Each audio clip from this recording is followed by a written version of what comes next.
Brand new for the 2024 Braves Country Radio broadcast season.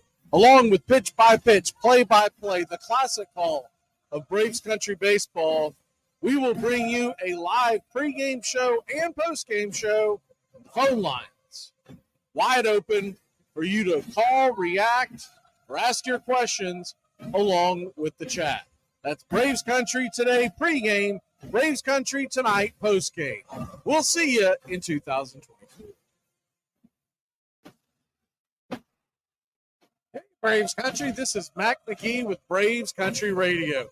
We are bringing you pitch-by-pitch, play-by-play of your Atlanta Braves all year long.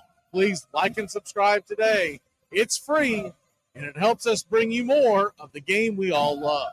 Braves Country Radio, your home for the classic call, Braves Country Baseball.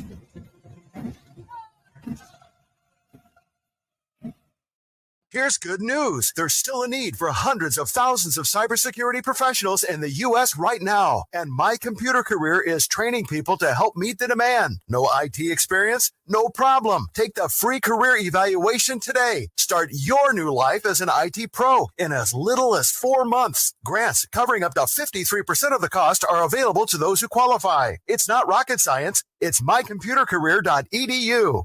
Enjoy sun-drenched days, epic stays, and plenty of room to roam in Greater Fort Lauderdale. Our hotels, attractions, and restaurants have taken the Visit Lauderdale's Safe and Clean pledge so you can relax and explore with confidence. When you're ready for that well-deserved staycation, our 23 miles of golden beaches await. Find wide-open spaces to hike, bike, kayak, and paddleboard. Visit your favorite attractions, then dine out in style in dining rooms or al fresco on waterfront patios. Learn more at sunny.org. Braves Country today. We're talking Southern sports. We go live 3 to 5 weekdays right here on WQEE. Braves Country today, Southern sports talk with the voice of Braves Country Baseball, Mac McGee. Joined every day from sports analysts from all over Braves Country, talking college football, the NFL, Major League Baseball, and what's trending in the world of sports. Braves Country today. We go live 3 to 5 weekdays right here on WQEE. It all starts with just one thing. When recycling, rinse out jars and cans, and avoid recycling wax paper or paper soiled with food. This will reduce recycling contamination. Find tips and more at onethingus.com. What's your one thing? Hey, Braves Country, this is Mac McGee with Braves Country Radio. We are bringing you pitch-by-pitch, play-by-play of your Atlanta Braves all year long. Please like and subscribe today. It's free, and it helps us bring you more of the game we all love. Braves Country Radio, your home for the classic call, Braves Country Baseball.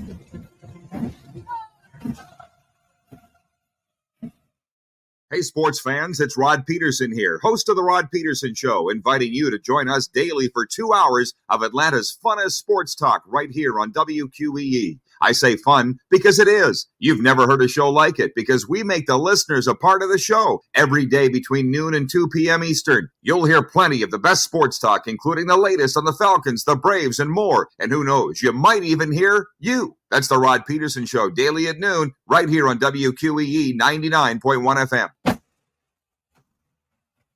Brand new for the 2024 Braves Country Radio broadcast season.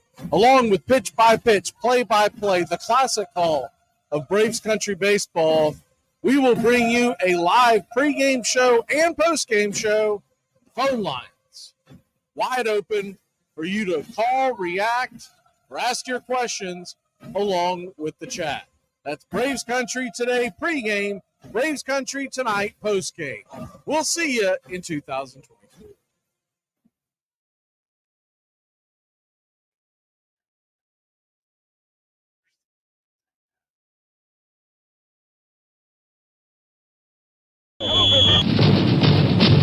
What the hell's going on out here? Everybody grabbing out there. Nobody tackle. Just grab it, everybody. Grab, grab, grab. Nobody tackle. Welcome to Goal to Go, your sports betting home.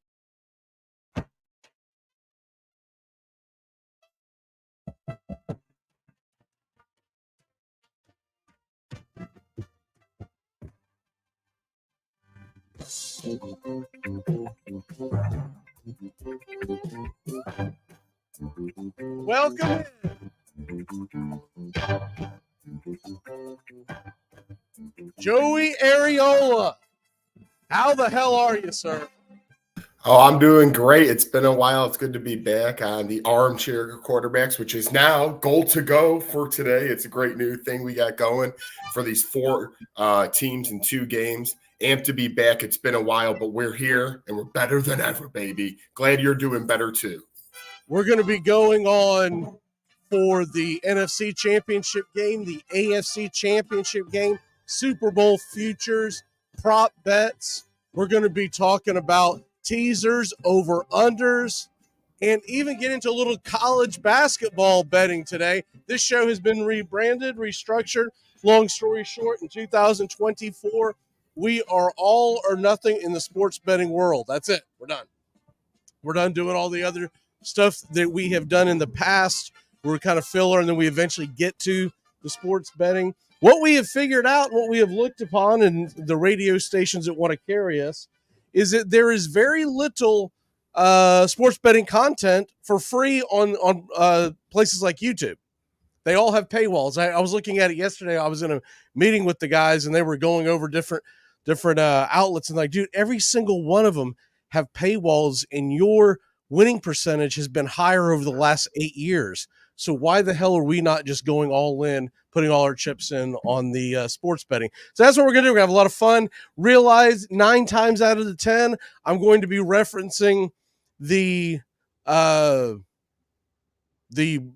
Rock Bet app that is now live in Florida. Now, as other betting apps come in, we will add them to it.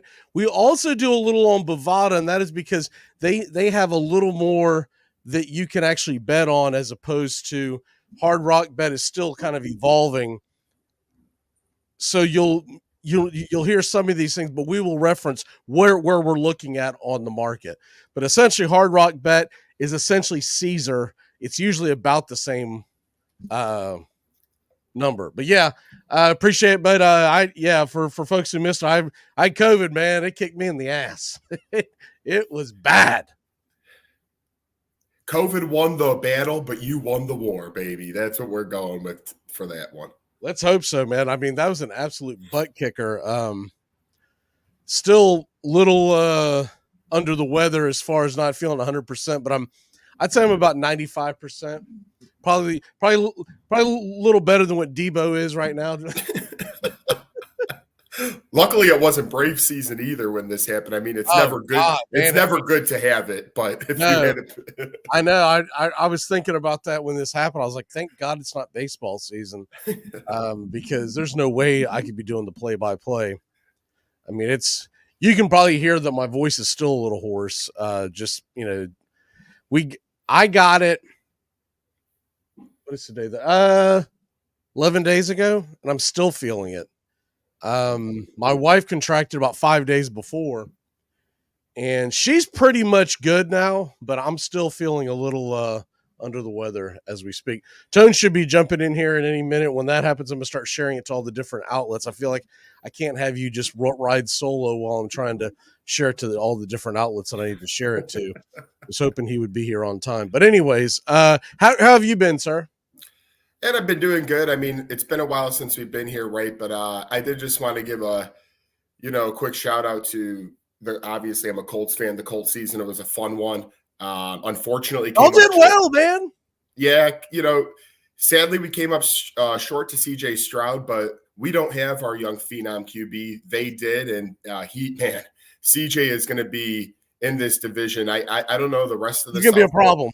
Yes, he is. And it's going to be for many years. I honestly don't even mind saying this, and I know this might be premature to say, but I already think he might be the best quarterback in the division after a rookie season. Now, I think he is. Yeah. I think definitely talent-wise, if nothing else, he is. One game, everything being even, would you rather have him or Trevor Lawrence? It's a toss-up. It's close. It's really close, but I think before it's all said and done, he will be the best in the division. I mean, I think there's a good argument that by the end of next year, that Jacksonville may have the worst quarterback in the division. Potentially, that's how crazy that AFC South is with all these young quarterbacks, right? I mean, Tennessee now, Brian Callahan, for those who really don't know or aren't Bengals fans, this guy was interviewed last year a lot for head coaching jobs. He was the top 5 candidate for many, many teams, but it seemed to be a year too early. Now it feels like they got their guy, they got their offensive coordinator, and they'll be able to work with Will Levis. Or if they really wanted to, they could go crazy in the draft. They have a first-round pick, so the Titans have a lot of options on the table as well to make things interesting next season. Yeah, they are I think they're going to be, with Will Levis and the new coach coming in, I'm going to give Rand Carthen a chance. I still think it was a terrible job by Amy Adams to fire Vrabel. I think they're going to regret that long term, but maybe I'm wrong. I think Vrabel is going to land on his feet somewhere. Wherever he goes, I'm going to be pulling for him. Absolutely. But he didn't do anything that warranted being fired. I'll put it that way. He didn't do anything that warranted being fired, because their problems that they've had the last couple of years have not been from coaching. It's been from the roster. Mm-hmm. So, and I'm not going to put that all on Rand Carthen, but I think what essentially happens is a GM comes in and they want to handpick their guy. And that's why you're going to have the problem. It'll be interesting to see what happens with Harbaugh. You did notice that they hired Harbaugh, and now they're going to go find their GM, which means that GM is going to have to work in concert with Harbaugh. Tones, how are you, sir? Good, brother. Glad to be back. Sorry I'm a few late. And yeah, I agree with you on Mike Vrabel 100%. And that's kind of the tough draw of the stick nowadays, being a defensive-minded head coach. He ran through 3 or 4 offensive coordinators, no fault to his own. They all got head coaching jobs elsewhere, starting with Art Smith. And, just terrible luck for Mike Vrabel. He'll land on his feet somewhere. I still think he's a really good coach in the National Football League. And I'm going to tell you right now, someone who is a newly self-appointed Atlanta Falcons fan, but they should have hired Vrabel. I don't know what the hell they're doing. Yes. Dude, I'm sorry, nothing against Raheem Morris, but the guy was on the staff in Atlanta when Dan got canned. Was it 2-3 years ago? Mm-hmm. Right? Why would you bring someone in from a failed regime? It's not that he can't do the job, but this is what I feel like that entire thing comes down to. It was self-preservation. McKay and company don't want to lose their job, so they didn't want to bring in Belichick, because that's what Belichick was going to ask for. Mm-hmm. And I'm going to tell Atlanta Falcon fans this. This is a new fan talking, so take it with a grain of salt. Arthur Blank is not serious about winning yet. Mm-hmm. When this crumbles, he's going to have to fire McKay, and then he can get serious. But you're wasting a window of a lot of really talented. If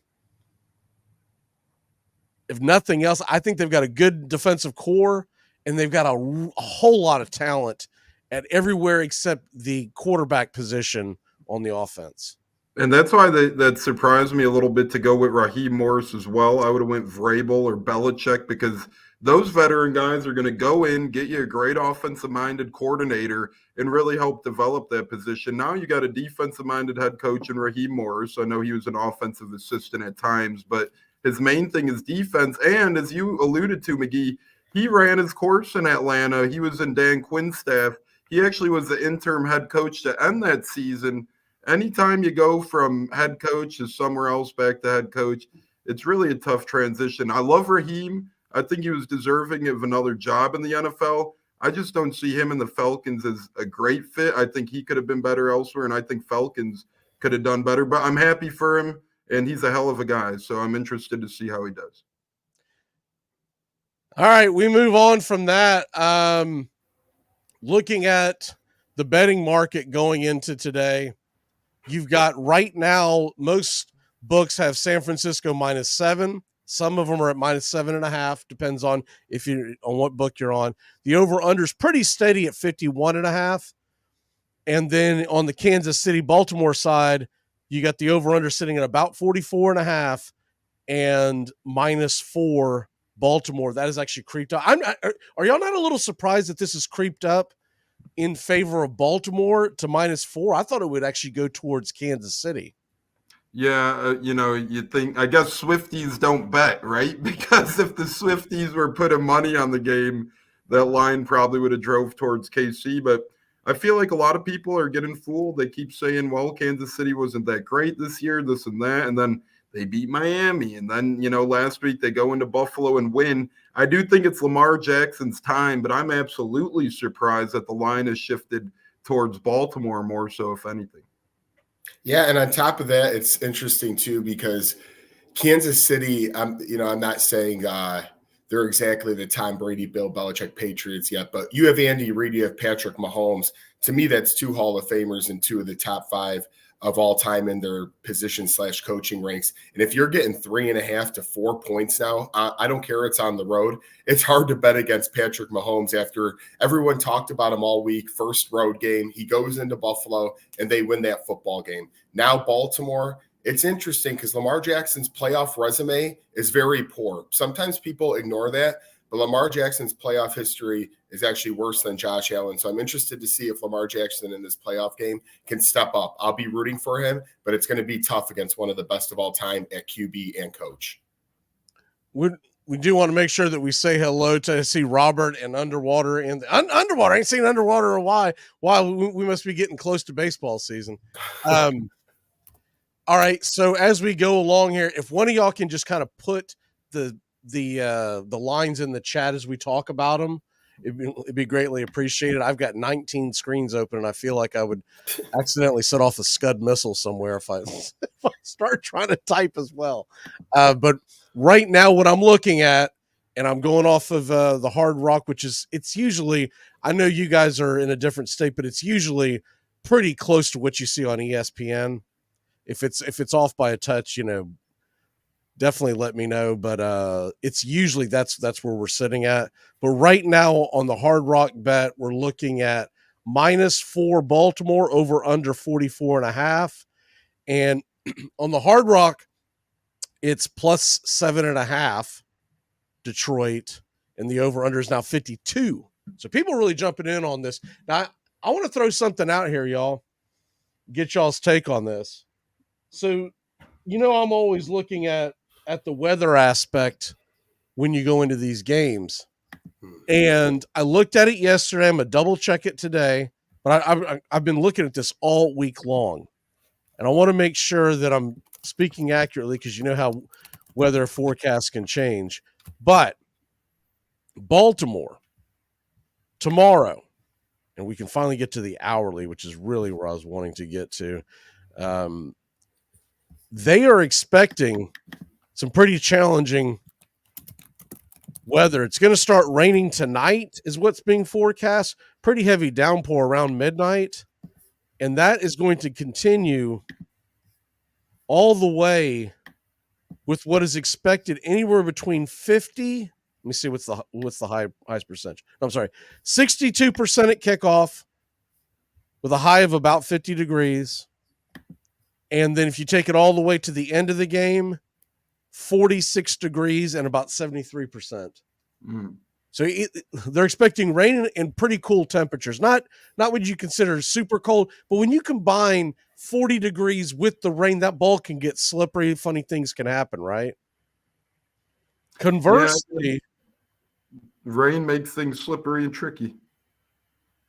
Yeah, so conversely, out in the 49ers game, I mean, they're not expecting any precipitation and a high of about 70. We're talking about two different games here, right? Mm-hmm. So yeah, that's why I'm looking at the under in the first game and the over in the second game, and almost kind of like the idea of teasing both of them, because 52 points is a lot of points in an NFL football game. Mm-hmm. And you wonder if the trend that's been all year long, which has been that you have to look at the prime time games have not hit the overs. would y'all consider 6:30 the primetime game, right? It's like Yep. right there in the middle. Yeah. But with that being said, I hate taking the under in anything that Patrick Mahomes is involved in, right? You're going to be sitting there on eggshells, just freaking, oh God, knifing through. But let's go ahead and talk about that first game.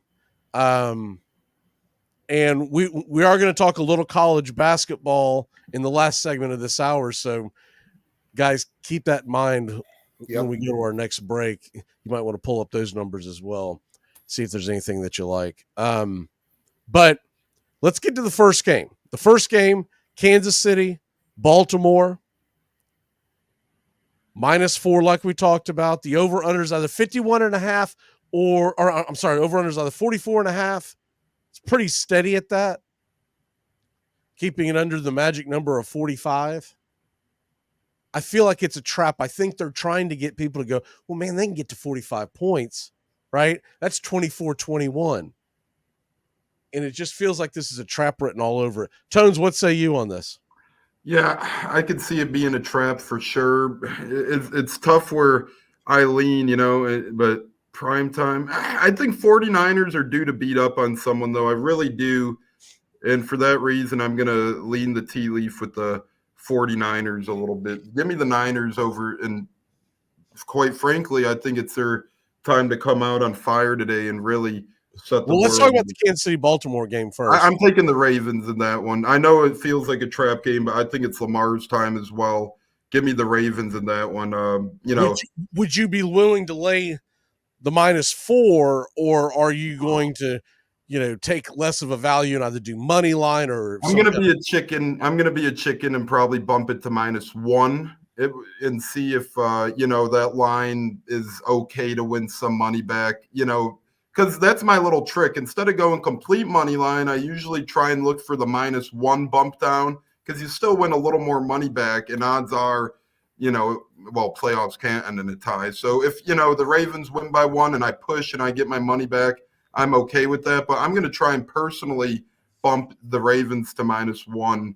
Right there, right now, that's showing to be a -190, which isn't a great take, but I understand why you think Baltimore is going to win, but you're not willing to bet whether or not they're going to lose. That's why I think a lot of the sharp money is going to go in on Kansas City +4, because you're obviously going to win a lot more money if you go on the traditional line. What are you more intrigued to do? Take the +4 or take Baltimore on, we'll just say, the money line? I'm going to go with Baltimore on the money line just because I think Baltimore is going to win the game. So I think it's going to be by less than 4, but no guarantees to that. We could see something tricky. So just because I think Baltimore is going to win the game, I'll go with the money line. That's a safer play for me. Joey, what say you? Yeah, my heart, and of course, always wants to go with the Baltimore Ravens because I always want a Newton matchup and not see the Chiefs anymore. But like I said, when you keep seeing that 4-point spread, it's gone up from 3.5 now. It's really tough not to take the defending champs in the Kansas City Chiefs. The last time these two teams played, it was in September 19th of 21. Both quarterbacks played. It was a 36-35 finish in Baltimore. Ravens won a high-scoring battle there. So the weather's going to be much worse. What does that mean to me, and where am I getting to on this point? The weather was perfect that day. When the weather is not perfect, Mahomes has found a way to bounce around and make it happen still. You see that many times along his career. Lamar Jackson, even though it was a rain game last week with C.J. Stroud, the first half was a little bit scary. Finally, the Ravens found their groove in that second half. If Lamar Jackson commits a turnover, this is going to be tough for them to overcome. To me, the Chiefs do not really turn the ball over with Patrick Mahomes as much as I want to take the Ravens, I'll probably bet my heart with them. But if I'm trying to tell people a smart pick, it'd be very, very foolish to me not to take the 4 points in the Kansas City Chiefs. Yeah, that's where I'm late. So full disclosure, I had 2 tickets that I picked in very early January before the playoffs started.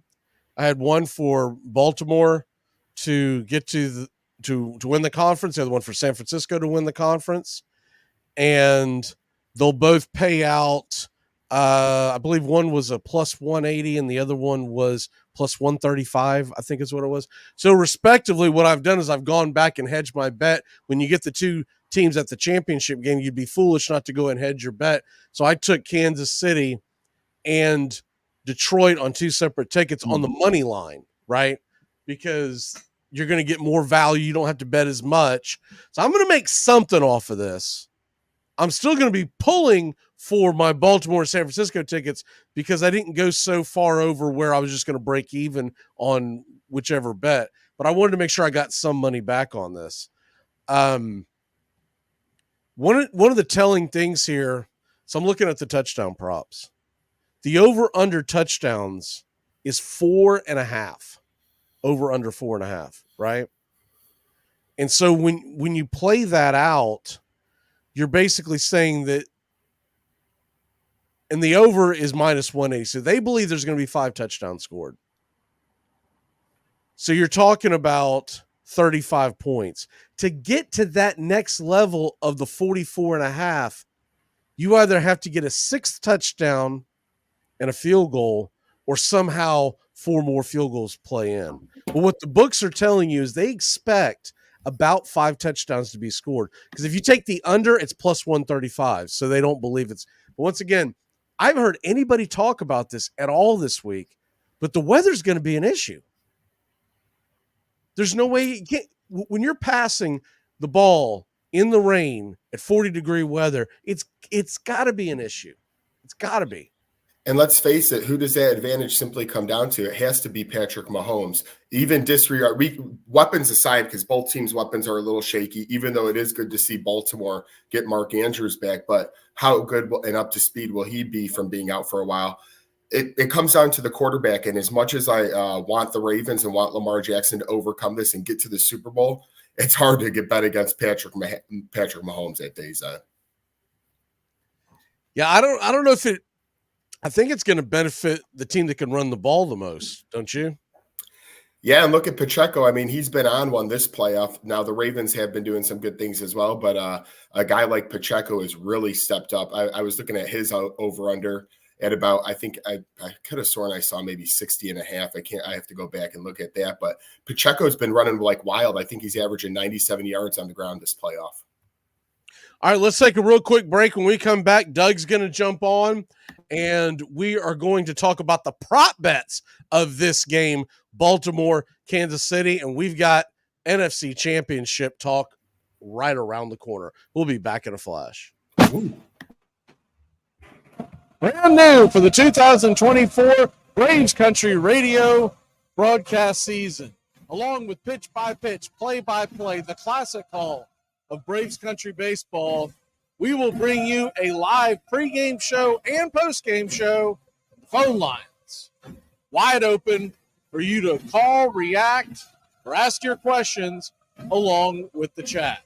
That's Braves Country today pregame, Braves Country tonight postgame. We'll see you in 2024. Hey, Braves Country, this is Mac McGee with Braves Country Radio. We are bringing you pitch by pitch, play by play of your Atlanta Braves all year long. Please like and subscribe today. It's free, and it helps us bring you more of the game we all love. Braves Country Radio, your home for the classic call of Braves Country Baseball.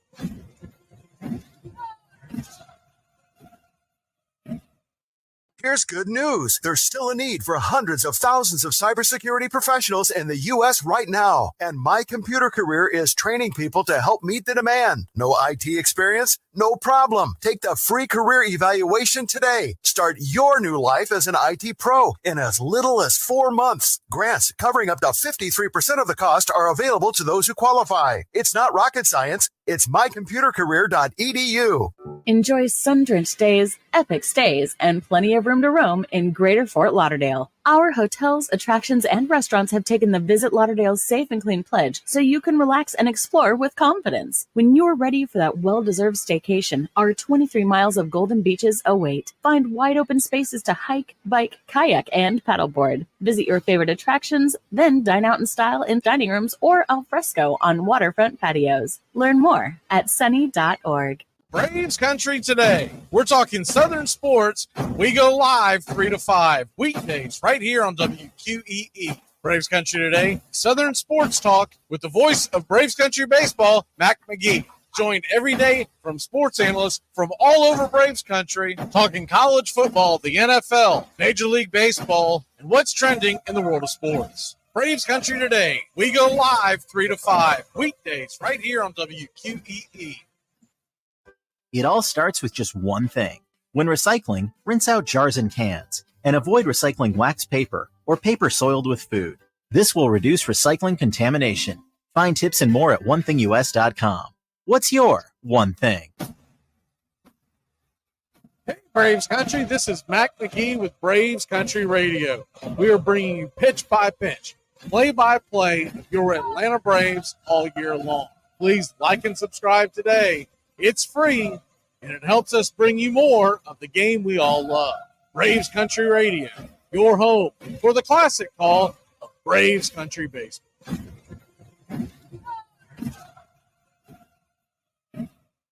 Hey, sports fans, it's Rod Peterson here, host of The Rod Peterson Show, inviting you to join us daily for 2 hours of Atlanta's funnest sports talk right here on WQEE. I say fun because it is. You've never heard a show like it because we make the listeners a part of the show every day between noon and 2 p.m. Eastern. You'll hear plenty of the best sports talk, including the latest on the Falcons, the Braves, and more. And who knows, you might even hear you. That's the Rod Peterson Show, daily at noon, right here on WQEE 99.1 FM. Brand new for the 2024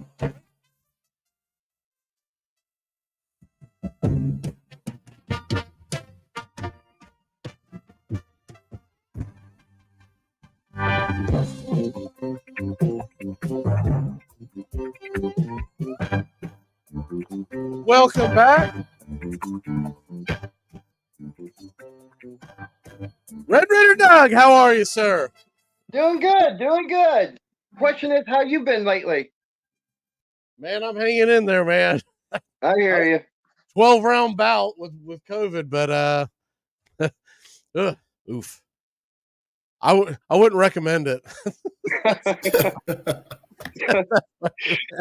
That is a ripper. Oh, man. For people who think this strand might be lesser than, you are wrong, sir. You are wrong.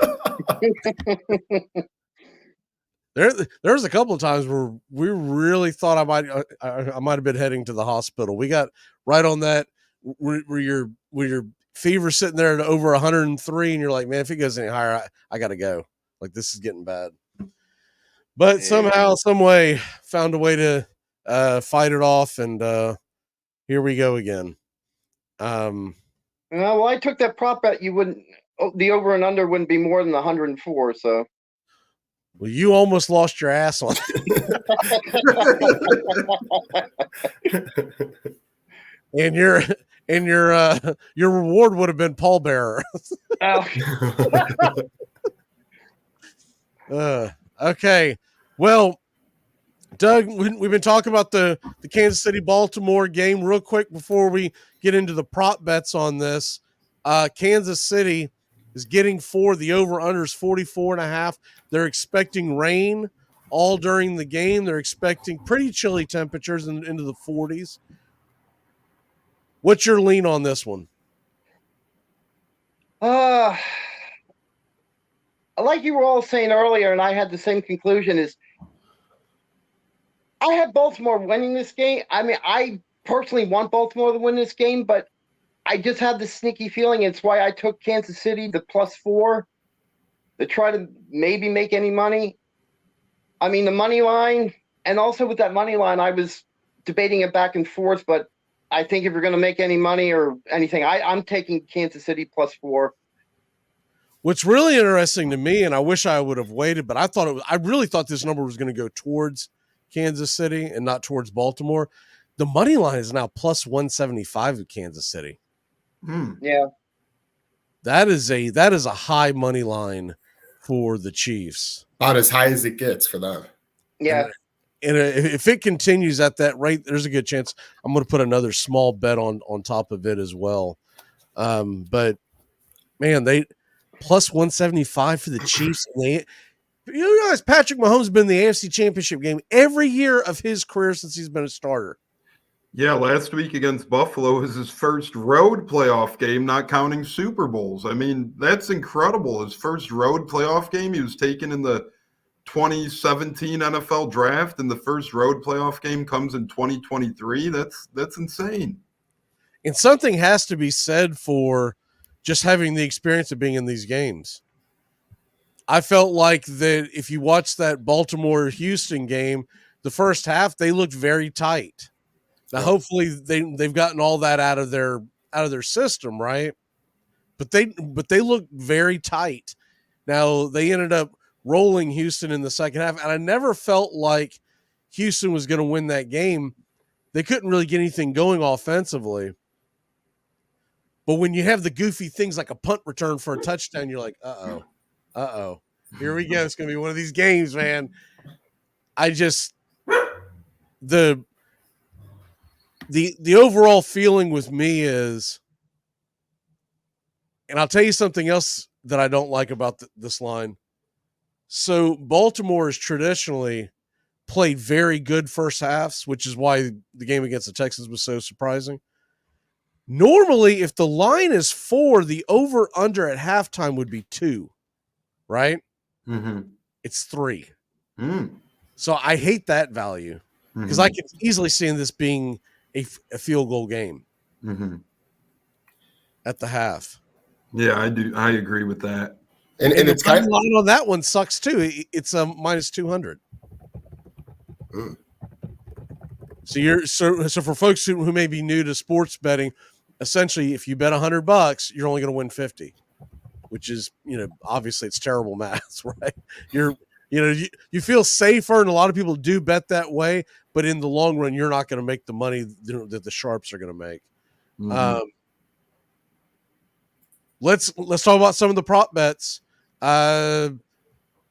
Joey, I'll let you lead this off. What's one of your favorite prop bets that you're looking at in this game?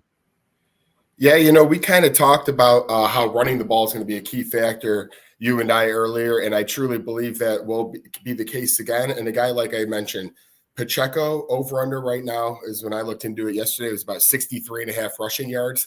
Like I said, he did 97 against Buffalo and 89 against Miami. So the Chiefs have won in this playoffs due to their running game being able to be more than efficient. You go back to a month ago when they were losing to the Raiders on Christmas Day, everyone thought the Chiefs were falling apart.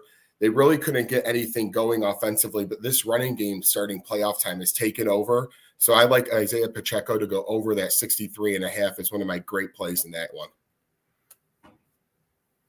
Over 63.5. Okay. Yeah. Tones, what say you? Yeah, I don't mind that one. I think it's going to be a ground and pound battle, and Pacheco probably the best running back in that matchup. But I'm going to look to the other side here. I'm going to look to keep it on the ground here on the other side, given the Ravens side of things. They're a run-first team, and I like a bet that provides run-first dividends if possible. I know it's only plus 123, but I like Gus Edwards' odds and to get into the end zone in this one. I think Gus Edwards ultimately scores a touchdown on the ground for the Ravens. Again, the Chiefs' defense, pass defense in particular, has been really good this season. And Ravens are more known for keeping the ball on the ground. And Justice Hill isn't their goal line guy. I know they have Dalvin Cook now, but let's be honest, he's more of a touch and go type of guy, not going to be a goal line carrier. I'd look for Gus Edwards to make his way into the end zone. And I see that at plus 123 right now. To me, that's pretty good value for Edwards to get a touchdown. And he could still catch a touchdown and you get paid as well. I just think it comes via the ground. Doug, what's your favorite prop on this one? Actually, my favorite prop is going with this game today also because of the weather. Baltimore's got the number one rushing offense, and that's mostly, we've been talking about Mahomes. My favorite, and it's a very simple prop bet, is Lamar Jackson has more than 65 yards rushing, and an offense that's been the number one rushing offense in football this year. Plus 63. Okay. So I've got another one that I'm going to share in the second hour, but off of this game, well, one of the ones that I like the most on this is if you go to Lamar Jackson, if you look at his passing numbers, let's see, what are we showing on this particular board right now? The passing numbers on the quarterback passing, Lamar Jackson's over under passing yards is 210. And that's for a minus 115 payout, right? Mm-hmm. Right. If you take this up a notch, I'm going to say Lamar Jackson minus 179, under 179 yards passing. He has only reached this a few times. Mm. You get a plus 205 payout. Ooh. And that's my favorite prop bet of this game, is that you take Lamar Jackson, because I think they're going to run the ball. I don't think you're going to have a whole hell of a lot of passing on their side. They're going to try to keep Patrick Mahomes off the field. It's going to be a ground and pound type game. He's going to take his shots, but that Kansas City secondary is pretty darn good, and I don't think he's going to beat them deep. And I think it's more of dink and dunk, keep them more honest than anything else. And if you can get under 179, you get a 205. I know it's a little risky, but that's my favorite prop bet. It's a little bit risky. Oh, go ahead. Sorry. No, go on, Doug. I just was saying I like it. I think it's a good one. Oh, no, I agree. I like it too. And just to put an exclamation point, one of the weaknesses of this Kansas City defense is their run defense. They're only 17th against the run. So what you're saying, actually, and especially with these weather conditions, that makes that bet even. I think it makes it a little less risky than you think. Yeah, well, that's what I'm saying. And if look, let's be honest, if they can get the lead, they're going to take the air out of the ball. The only way he hits this number is if Kansas City jumps out in front and they have to throw, especially in the second half. But depending on your books, I mean, if you can get into your books and find first half passing props, the alternate passing props, some books have them, some books don't. I really like the first because I think they're going to try to come out and establish that running game and try to own the line of scrimmage and keep Patrick Mahomes in the field, that when he is on the field and he has the ball in his hands, you want him to feel like he's got to keep pushing, and that can put a lot of pressure on him because he doesn't have the Tyreek Hills anymore in his life. Travis Kelce is starting to age, but he has played well last 3 or 4 games. But I just, man, I'm not betting on some MVS to go out there and torch anybody nowadays. And I think you'll see it addressed in the offseason, but Kansas City's weapons in the passing game are not as abundant as they once were, which is why you're seeing so much Pacheco use. Yeah, and on top of that, that's why rookie from SMU, Rashee Rice, has had the year he's had because, he was a highly touted pick, second rounder, but let's be honest, he wasn't supposed to be the focal point of the wide receiver core. And at this point, they're leaning on rookie Rashee Rice to make the moves in the wide receiving game. It's crazy. Yeah. And he got banged up last week, so it looks like he's probably going to play. But what if he doesn't play? Or what if he isn't as good as he normally is? That could be a scary situation. Real quick before we go to the NFL the NFC championship game, anyone get any college basketball bets for today? I do. I have Fairleigh Dickinson at home getting a point over Sacred Heart. Lock it in. Fairleigh Dickinson at home getting a point, taking on Sacred Heart. That's in the morning, I believe, 12 or 12:30 Eastern. Yeah, and I'm going to go to the Big Ten. That's where I've been keeping my focus, of course, in this part of the country on the hoops early. A 3:00 start between the Indiana Hoosiers and Illinois Fighting Illini. I like the Hoosiers plus 14.5. That's a lot of points. Illinois is playing good basketball, but 14.5. Give me Indiana plus 14.5. Trying to find the line on this game. Man, there are a lot of games on Saturday. It's so hard to. I believe it's a 2:00 game, so I'm trying to find the line on it. The Boise State game, I believe it's 2:00. I just want to get the updated line. If anyone sees it, all right, I'll go to the app. Let me do this because I know I took it, so it's got to be in there somewhere. Let me see here. Boise State. What time is that game? 3:00. Yeah, you're right. 4:00. Oh, 4:00. Sorry. So Boise State, and do you see the line on it? Minus 2.5 Boise State. What's the money line? Minus 110. That can't be right. No, minus 2.5. I'm trying to look for the money line. I saw something. I'll find it. I got it pulled up. Let me see here. Man, they have really moved this thing around. All right, look. Guessing minus 120-ish in that neighborhood.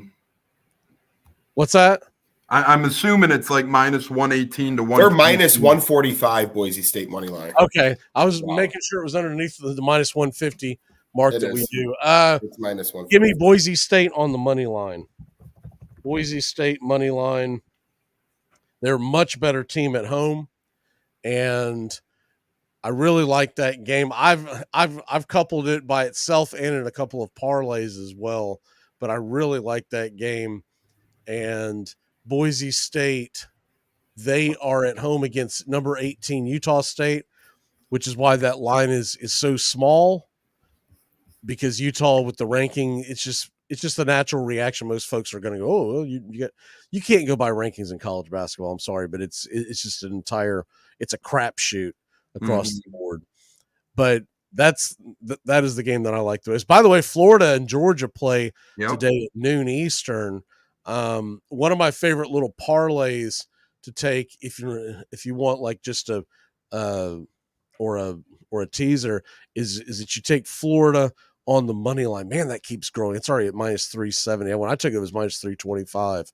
But you take Florida on the money line, you couple of that with the BYU money line, and you'll get a payout at around minus 160-ish. Mm-hmm. It's not a great payout for a parlay, but it's one of the ones that I'm taking today.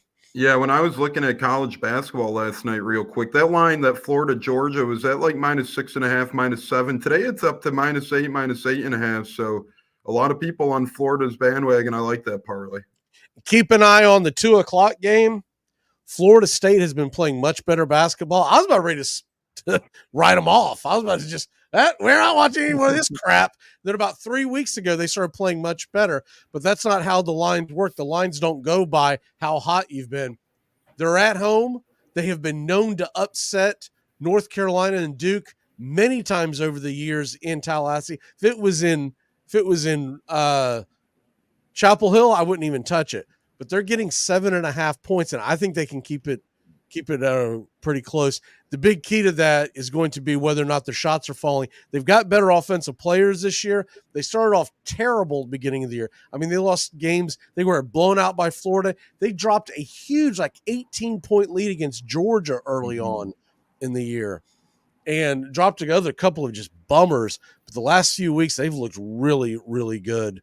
So I'm riding Florida State plus that 7.5. I'm hoping it gets up to 8.5 is where I really want to see it jump in. But anytime you can get over 2 possessions, the team's at home and they're playing hot, it should be a fun game to watch. Mm-hmm. Especially in college basketball. In basketball in general, those home teams, even if they're a little worse or less superior, they always seem to pull it out or at least play very close. All right, let's jump into the NFC Championship game, unless Doug's got a college basketball pick. Doug, I know I didn't send that out in the email, so I kind of dropped that on in the last second. Let us proceed to the NFC game. Fair enough. I knew that Joey and Tones are always betting on the college basketball markets, so I didn't worry about that. Tones usually hangs out in Division II and Division III, so we can count on that bet. Hey, everybody's tournament eligible, baby. This ain't college football. This ain't college football where you get, your Temples and your Toledos. No, I'm just saying. I heard you say third. This is big boy basketball. Yeah, this is college basketball where the deserving teams get into the playoffs, right? not the. Oh, you got to put Alabama in. Oh, wait a minute, they got dragged. We got to put Texas in. Oh, they got dragged. Yeah, there's actually parameters in college basketball. You actually earn the playoff opportunity. Well, you have to put Washington in. Oh, they got dragged. I will never be over that, and I will tell you right now. I don't blame you. Right now, the only team that could have beaten that team, that asterisk Michigan championship team, is Florida State because of the defense. Mm-hmm. They wouldn't have won a high-scoring game. It would have been like a 17-13 type of game, but they could have beaten them. Honestly, if Florida played all their guys, which I don't blame them 1 second for how they handled that whole thing after getting the screw job they did, but I think that would have been like a national championship game, Florida State. Yeah, I'm a little disappointed they didn't play it, but I understood why. I totally get it. You know what I mean? Like, why are you playing in a meaningless bowl game to get injured and hurt your draft stock? It was actually pretty irresponsible by Kirby Smart to have his starters in as long as he did.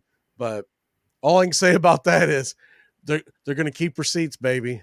And you're going to this playoff's getting expanded. Yeah. And you're going to run into Mike Norvell at the wrong time, my friend. And I guarantee you're going to get dragged on national television.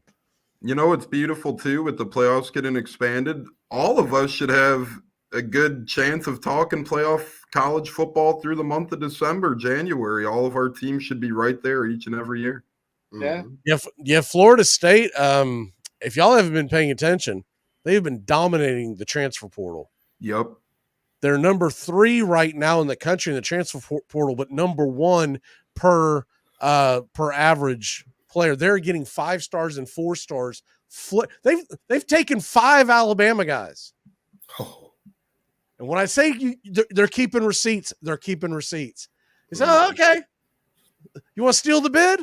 We're just going to take your team. Isn't it funny that it took Alabama to get gutted by the transfer portal for all of a sudden the national pundits go, they've got to do something about this portal. It's getting out of control. Yeah, like it was fine when Alabama was cherry picking everybody. Mm-hmm. You got that right. I mean, they're biased towards the SEC and they're biased towards Ohio State and Michigan. And if it's outside of that pool of teams, then you get treated at a disadvantage in college football. Who lasts at his school longer, Jedd Fisch of Washington or Alabama's DeBoer? Jedd Fisch. Jedd Fisch in a heartbeat. I love Jedd Fisch. I mean, he is an incredible coach, and he learned. I will say one thing: he could leave after next year. Yeah, that's the thing, right? It's kind of like getting a great offensive coordinator in football. You could hire him; they have a great year, then they're kind of in the stepping stone. But Jedd Fisch learned under the McVay tree, very knowledgeable, barely lost as a pro. I think Jedd Fisch not only, well, unless he gets plucked, Jedd Fisch should outlast him. Do you know why I believe Jedd Fisch will be gone after next year? Do you think Ohio State comes calling after they lose to Michigan? Jedd Fisch's alma mater, anybody know? Nope. Dead Man Walking. Jedd Fisch graduated from the University of Florida in 1998. And there is no way on God's green earth that Billy Napier is keeping his job. I don't see, unless they miraculously are in playoff contention. No, I don't see him keeping. We don't have time to pull it up on this show, but maybe remind me for next one. Tones, go through Florida's schedule for 2024. Mm-hmm. It's so tough you would think that Florida State scheduled it for them. It's brutal. Their last 5 games alone, Georgia, Texas, LSU, Ole Miss, Florida State. He's got to essentially be undefeated going into that to have any chance of keeping his job. And he's got to play Miami to start the beginning of the year. It's in Gainesville, but he's got to play the Hurricanes. Yeah, well, he's looking like he's going to walk the plank. And I'm not even, referencing teams he's had trouble with. Tennessee, Kentucky, all these teams are on their. They got to go to Knoxville. Yowza. Anyways, that's my prediction. I'm calling my shot right now. Jed Fish will be a Florida Gator. And I don't want to see it, but it's going to happen because he actually knows what the hell he's doing. All right. Let's go to what I'm hoping is he does so well, the Seattle freaking Seahawks grab him. Assuming that they have a coach by then. All right, let's get into this game. Doug, any prop bets that you like in this game? I have one off the top of my head. Lions 49ers, excuse me. One prop bet I like is Sam Laporta, 10 catches, 50 plus yards in that game. And you could tease that lower too as part of and I wanted to ask a question too as far as prop bets. One thing I did last week, since I've started to bet a little bit, is I've been parlaying my in-game bets, stringing together like 3 or 4 in-game bets. And the payout was actually decent. And I just wanted to ask you guys, is that something you do? Or do you tend to stay away from that? One of my favorite things to do on the in-game bets is college basketball. Oh, okay. Find a team that you like, right? A team that you like for that game. If they start off slow, you can usually get incredible odds. So, for instance, I'll give you an example. Last night I had Cal versus who are they playing? Stanford. They were a 2 to 2.5 point favorite. As opposed to taking Cal on the money line, I held it. I waited till close to halftime. They were down by it was either double digits or right outside 8 or 9 points at one point. I took Cal to win the game. At that point, it was plus 325. They came back and won the game by 2. So had I taken the money line, I would have made very little. Had I taken the point spread, I would have lost. But because I took them to win after they were down, I love that option. More so in basketball than I do in football because scoring doesn't go back and forth as much. Okay, last week I just happened to hit a parlay on the Detroit's game last week, and I made a nice little bit of cash on it. I parlayed things like Laporta hit well last week and combined it with what's his name? Base quarterback had more than 300 yards passing because Detroit's defense is lousy against the pass, and combined several things like that. And I just made a little bit of cash on it. That's why I started doing that. I just wanted to know if that was worth it or not in football, I guess was my question. Yeah. I like them much more in basketball just because of the way that the game, they pretty much outlaw defense in basketball. Mm-hmm. If there was defense in basketball, you wouldn't have had 4 guys this week scoring over 60 points. I know, right? Yeah, it was like. But anyway, to answer your question, my prop, one of my favorite prop bets is 10 for 50, and you could tease that lower too with Sam Laporta. Larry Bird would have averaged about 65 points a game in today's NBA. It would have been sick. Yeah. Michael Jordan would have averaged about 90. Tones, what's your favorite prop bet in this one? Hey, now I'm on the right game, 49ers Lions. Amon-Ra St. Brown over in receiving yards. I believe it's around the 85 and a half yard mark. And I think Lions are going to be playing from behind a good majority of this one. So I think they'll have to pass a lot. He's gotten that mark in almost every game he's played. They've let up a lot of yards to every team's number 1 wide receiver. So give me Amon-Ra St. Brown. You win back about even money. I believe it's 84 and a half. Yep, 84 and a half receiving yards. I think that is not free money, but close to it. Joey? Yeah, and when I look at this game, one interesting statistic I saw was the Detroit Lions have only played one outside football game since the month of October. And in that one outside football game, they lost to the Bears 28-13. Now, I know the weather's not bad in San Francisco, but that is alarming for a Detroit team who's used to playing indoors. That being said, I think Golf's going to use the running backs more, do that things of that nature. So I like receiving yards over for Jahmyr Gibbs set at 21.5 receiving yards. I think he's going to use his running backs a lot, Golf, and I'm taking the over for Jahmyr Gibbs in receiving. So if you take Christian McCaffrey anytime touchdown, it's minus 335. It's terrible odds. Like, I mean, you're probably going to win, but you're not going to win much, right? Mm-hmm. You take Christian McCaffrey to score a touchdown in the first half, though, minus 125.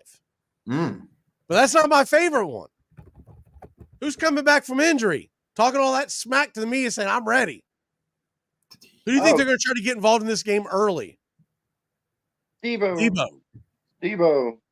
Plus 200 to score a touchdown in the first half. I love that one. Yeah, that was part of the prop thing I was doing. That was one of the props on that, too. Real quick, before y'all got a jam, guys, what is your lock of the weekend, Tones? Lock of the weekend is going to be a fierce one. I'm going with Brock Purdy over 1.5 passing touchdowns as my lock of the weekend. I believe that's sitting around the minus 150 mark for our line mark. Okay. Joey, what say you? I'm just going to keep it simple. I'm going to say San Fran blows out Detroit. I'm just going to take San Fran and give up the points in that one because okay. Yeah, that's going to be my we'll give you the minus 7 because it's all over the board right now on all the different books. Cool. And I do think it's going to creep back towards Detroit. Wait till everybody loses their ass in the first game. San Francisco Lions. All right, guys. We'll see you 2 weeks from today. We'll be doing the Super Bowl show, and then we'll have updates on what the show will look like going forward. We're going to take a really quick break. When we come back, Steven's jumping in. Bobby's jumping in. We'll be back in a flash here on Goal to Go Radio. Woohoo!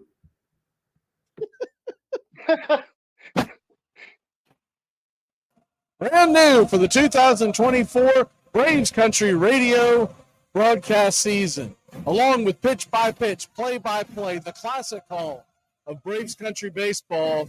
We will bring you a live pregame show and postgame show. Phone lines wide open for you to call, react, or ask your questions along with the chat. That's Braves Country today pregame, Braves Country tonight postgame. We'll see you in 2024. Braves Country, this is Mac McGee with Braves Country Radio. We are bringing you pitch by pitch, play by play of your Atlanta Braves all year long. Please like and subscribe today.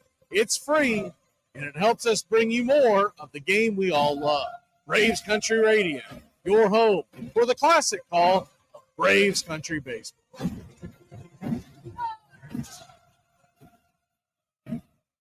Here's good news. There's still a need for hundreds of thousands of cybersecurity professionals in the U.S. right now. And My Computer Career is training people to help meet the demand. No IT experience? No problem. Take the free career evaluation today. Start your new life as an IT pro in as little as 4 months. Grants covering up to 53% of the cost are available to those who qualify. It's not rocket science. It's mycomputercareer.edu.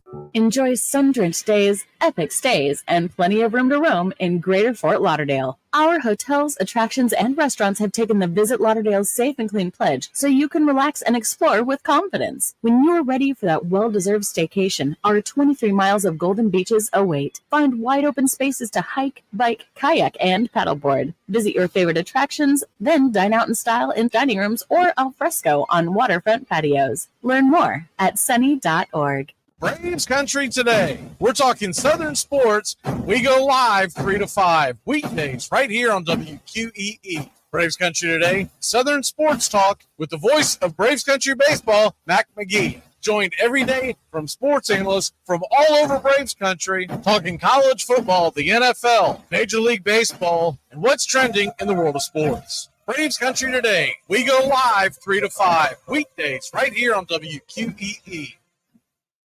It all starts with just one thing. When recycling, rinse out jars and cans, and avoid recycling wax paper or paper soiled with food. This will reduce recycling contamination. Find tips and more at onethingus.com. What's your one thing? Hey, Braves Country, this is Mac McKee with Braves Country Radio. We are bringing you pitch by pitch, play by play of your Atlanta Braves all year long. Please like and subscribe today. It's free, and it helps us bring you more of the game we all love. Braves Country Radio, your home for the classic call of Braves Country Baseball.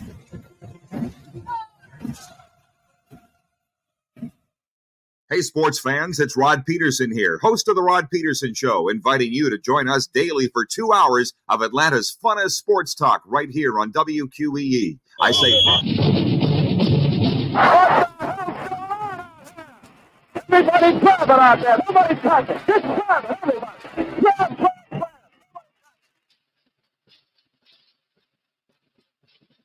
Welcome to Goal to Go, your sports betting home.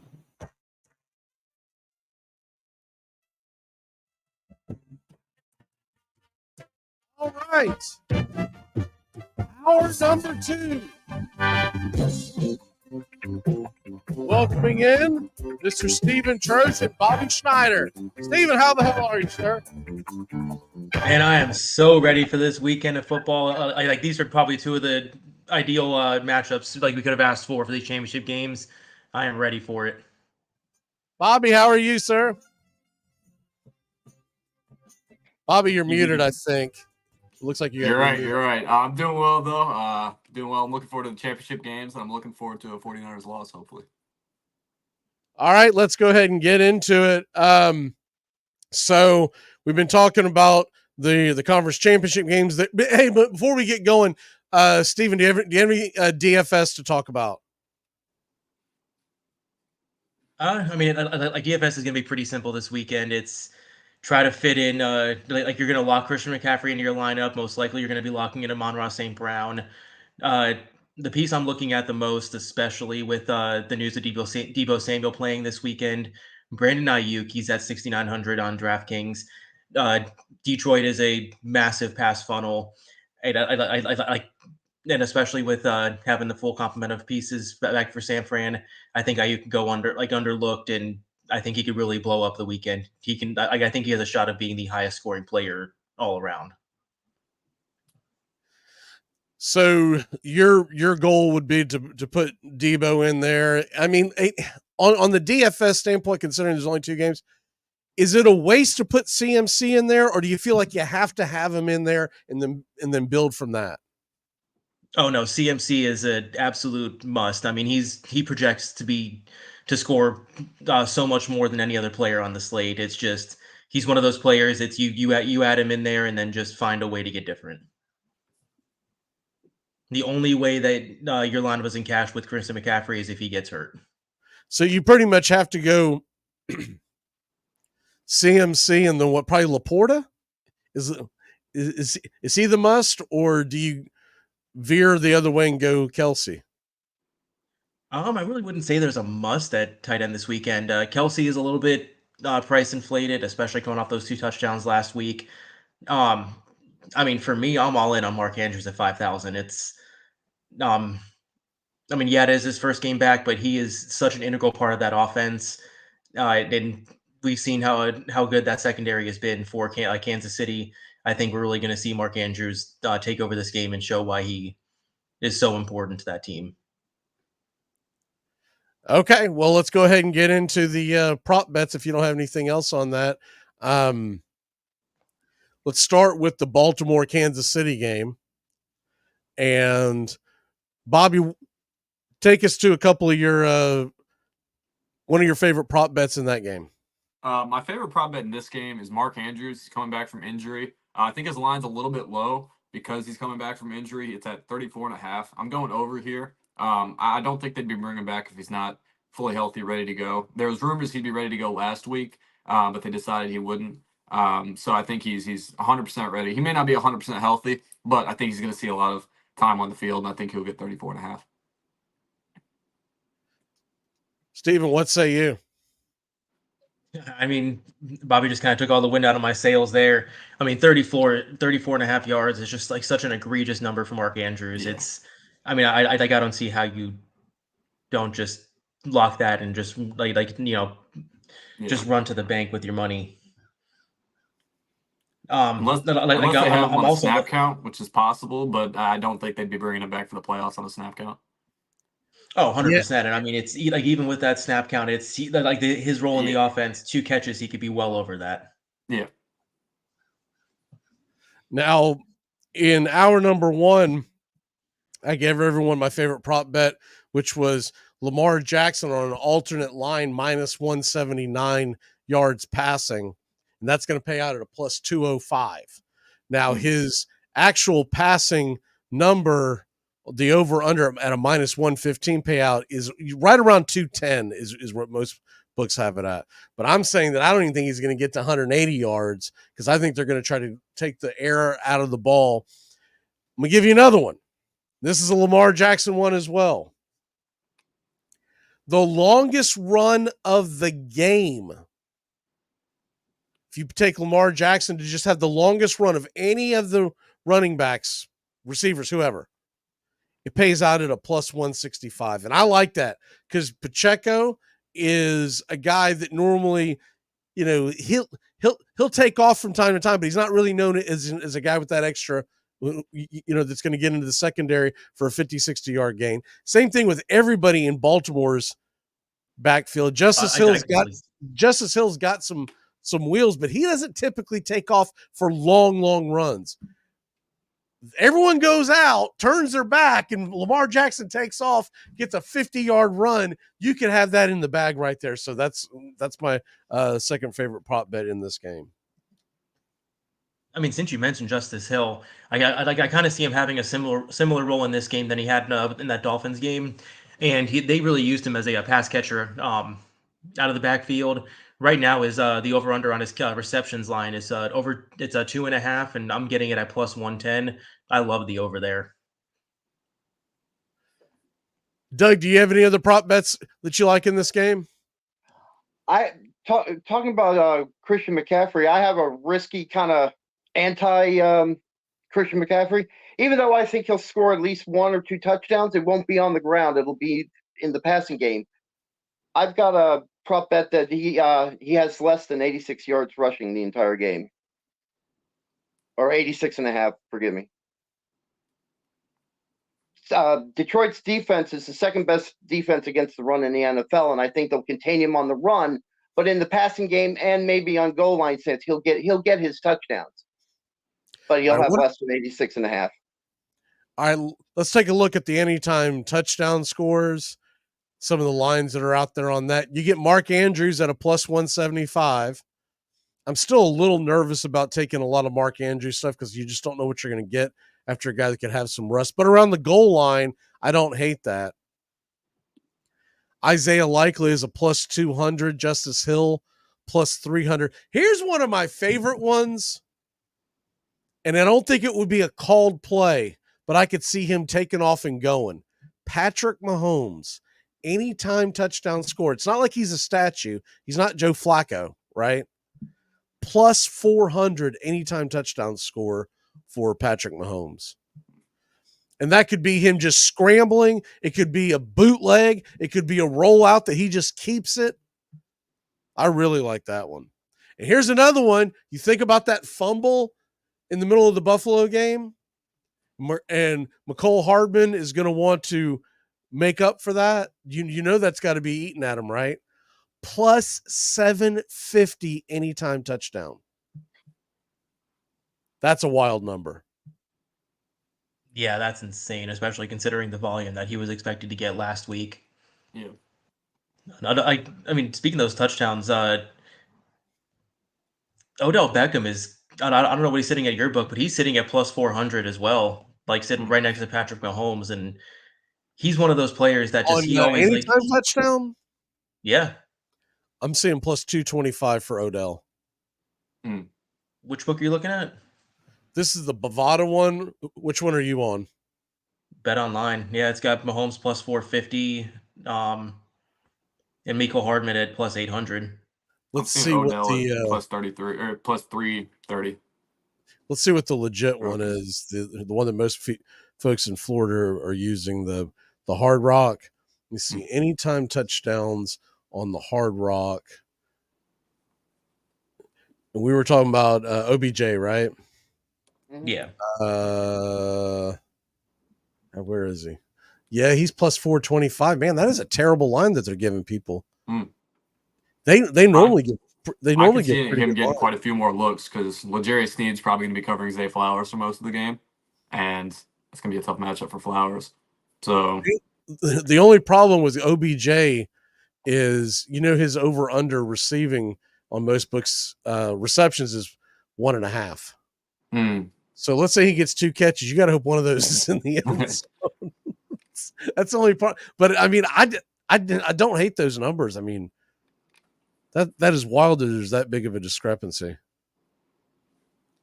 Yeah, and I mean, I know Andrews is back, but I mean, just like 2-3 weeks ago, I mean, Odell was like that number would have been in half, like plus 200. Yeah. Like he's had a significant red zone role in this offense for most of the season. Dalvin Cook plus 600. I'm staying away from that. Yeah. I don't even know why his odds are that good. I mean, he had a good run last week, but I don't think he'll be a big enough focal point of that offense. Barring injury, yeah, I don't see him being the guy that gets the ball at the goal. It's going to be Gus Edwards. And if you're talking about a longer run, my guess would be Justice Hill. I mean, the only argument you can make for that is Craig Reynolds scored a touchdown last week at the goal line. That's true.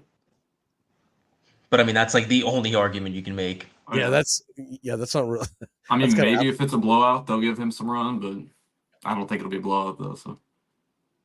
Yeah, no, I don't think this is going to be a game where they got it wrapped up in the fourth quarter at 34-10, and they're just going to give a dog a bone. Mm-hmm. If you thought that, then there's a chance that Dalvin Cook. Let's take a look at the actual rushing numbers. Well, if it says anything, he's not even being offered a line on BetOnline. See if he's got one on here. On the rushing numbers you're talking about? Yeah, at all. Like no rushing, no touchdown, nothing. I don't see one on here. All I see is the touchdowns. I don't even see an over under on the numbers. Probably because they couldn't make it low enough to make it worth their while. Yeah, he's not nothing on Hard Rock either. I mean, even CEH is on here, and his over under is 7.5 yards. Pacheco 63.5, 64.5, depending on what book you're looking at. Justice Hill 33.5. That one's tempting. Justice Hill over 33.5. So for folks who may not have seen the beginning of the show, went over the conditions it's going to be in these games. San Francisco game is going to be perfect. About 70 degrees is going to be the high, and there's a very light wind. Perfect conditions. Baltimore, it's going to be in the 40s and a 73% chance of rain throughout the entire game. So we're talking about some pretty nasty conditions that could, but by the second half, you could have a sloppy track. And if there's issues holding on to the ball because of the cool air and because of the wetness of the ball, you could see Baltimore just going to the ground game repeatedly. Yeah. Going on that logic, Lamar Jackson is plus money to throw an interception. It's plus 120. I kind of like that. I mean, Kansas City's defense has been one of the best, and they're very, very good at not turning the ball over. I could see that paying off. Like I like that at plus money. He's the only quarterback this weekend with plus money to throw an interception. Yeah, I like that a lot too because, well, that depends on how many pass attempts he gets. This all goes back to I think they're going to run the ball, and I love the plus 200. Was it 205? Yeah, plus 205 under 179 yards for him. You see what we got here. Quarterback yardage props.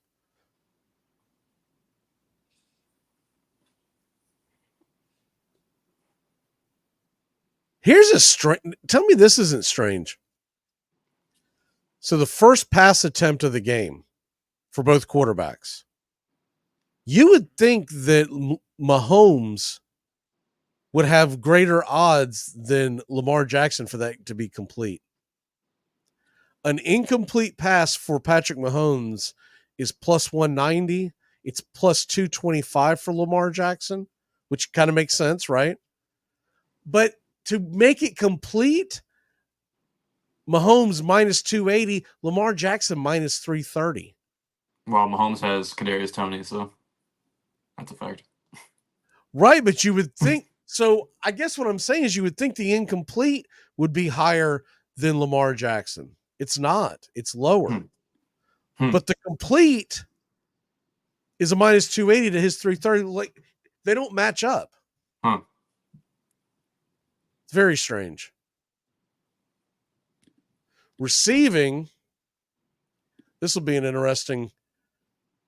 Most receiving yards in the game, Rashee Rice plus 180, Mark Andrews plus 180. Now, if I'm going head to head on those, I'm taking Rashee Rice. Yeah, I'm with you. Kelsey's plus 115. He's the favorite, which shouldn't shock it. Those odds are kind of confusing because I'm looking at the lines for both their receiving yards. And Mark Andrews is at 34.5, and then Rashee Rice at 59.5. So, I guess. Well, it's a different skew of it when we're talking about the most receiving yards in the game. Yeah. If you want a good long bet on this, just because he's so athletic, plus 650 Isaiah Likely. Because I could definitely see him outgaining Mark Andrews, but he's probably only going to have 2 or 3 receptions. Yeah. And you got to hope that. I mean, he had one the other game where the ball was just out of his reach, or it'd have been a 50-yard completion. Mm-hmm. I know who I'm not taking, Nelson Aguilar. I'm not trusting that guy to catch anything. Caught a touchdown last week. What's that? He caught a touchdown last week. He did. But you ask Eagle fans about Nelson Aguilar. Anytime I see Nelson Aguilar do something, I think of that guy on that Philadelphia News thing. That was hilarious. Yeah. I always think about that. Like, he will always be remembered for that. So that's what I'm saying. I would not trust him whatsoever. Total receiving yards for Justin Hill on your point earlier, Steven. The over-under is 14.5, and it's a minus 120. I kind of like that one. Because if you're going to be having bad conditions, swing passes, screen passes. Yeah. What about you, Doug? You see anything that you're liking? No, you kind of took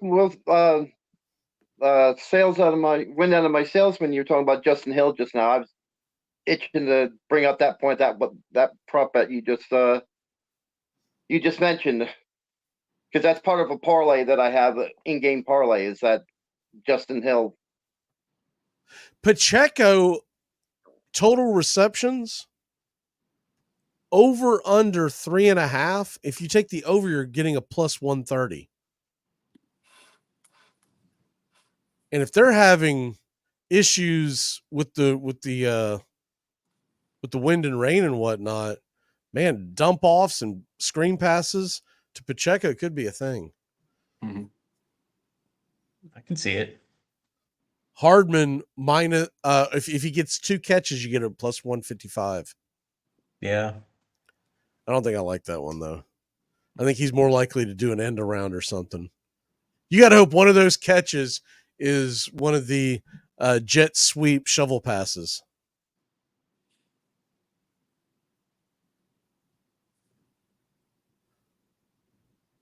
Doug, before we get sidetracked here, what is your lock of the day? My lock of the day is with Detroit, San Francisco. Everybody's got San Francisco like they're going to destroy Detroit, and I don't think so.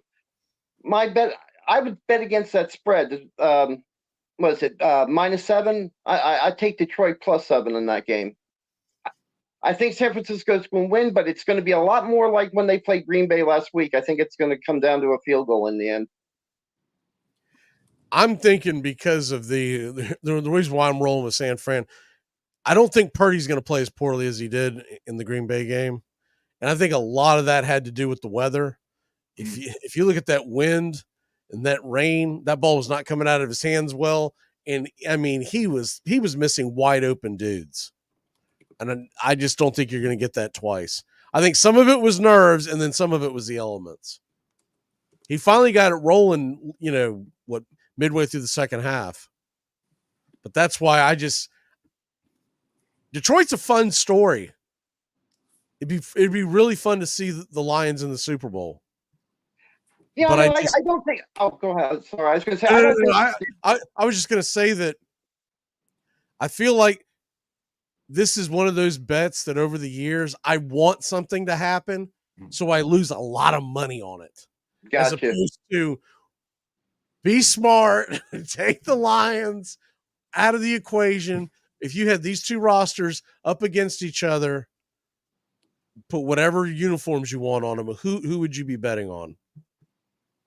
Well, whenever I want something to happen, I usually bet against it, kind of hedge my bet emotionally. Well, that's why I was taking against the point spread. I know San Francisco is going to win this game, but I think Detroit's going to – all I'm saying is Detroit's going to give themselves a better account than what people think. I don't think they're just going to absolutely lose it. Another reason I think that too is because with Dan Campbell, one thing that people don't realize, his in-game adjustments as a coach are some of the best I've seen out of a coach in years. He's always in control of his game, and he's always in control of his team. And I think it's one of the reasons why Detroit's been as successful as they have been. So I don't think that Detroit's just going to completely lose it. You see teams like this go in and they just fall apart in the championship series. I don't think Detroit's going to fall apart, but I don't think they're going to win either. That secondary is going to cost them the game.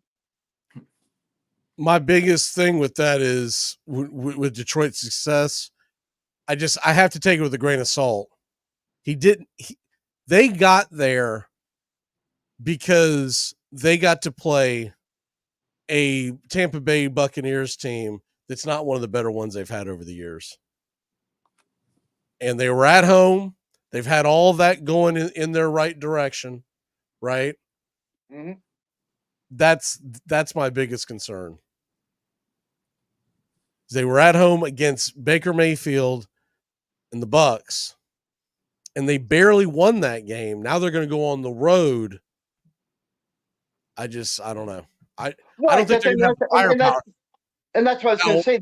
That secondary is going to kill them in the end. They can't cover the pass at all. You're exactly right. All bets are off if Debo goes out there, plays one play again, and goes and freaking my shoulder. I'm done.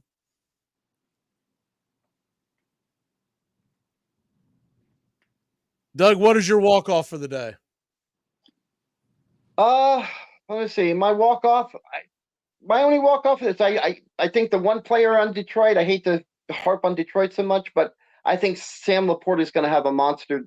Really, he's going to make a good account of himself in this game. He's going to be an important part of why Detroit keeps this game a little bit close for a while. All right, brother. Well, we will see you in a couple of weeks getting ready for the Super Bowl show, and good luck to your gambling ways. I'm telling you, Doug, college basketball, you find a team who's down by close to 10 points early on, jump on that money line. Okay, that's fine. Like I said, I've always been dipping my toes into stuff, and I happen to make a little bit of money, so that's why I brought it up. And if you're looking for a good litmus test, look at the Ken Palm rankings of these teams. It's usually pretty on the nose as far as what you can expect on the matchups. It's not a perfect science, but it's usually pretty good. Okay. All right, we'll be back in a flash. We're going to talk about the NFC Championship game and some more prop bets. We'll give you our locks when we come back. Brand new for the 2024 Braves Country Radio broadcast season, along with pitch-by-pitch, play-by-play, the classic call of Braves Country Baseball. we will bring you a live pregame show and postgame show. The phone lines wide open for you to call, react, or ask your questions along with the chat. That's Braves Country today pregame, Braves Country tonight postgame. We'll see you in 2024. Hey, Braves Country, this is Mac McGee with Braves Country Radio. We are bringing you pitch by pitch, play by play of your Atlanta Braves all year long. Please like and subscribe today. It's free, and it helps us bring you more of the game we all love. Braves Country Radio, your home for the classic call of Braves Country Baseball.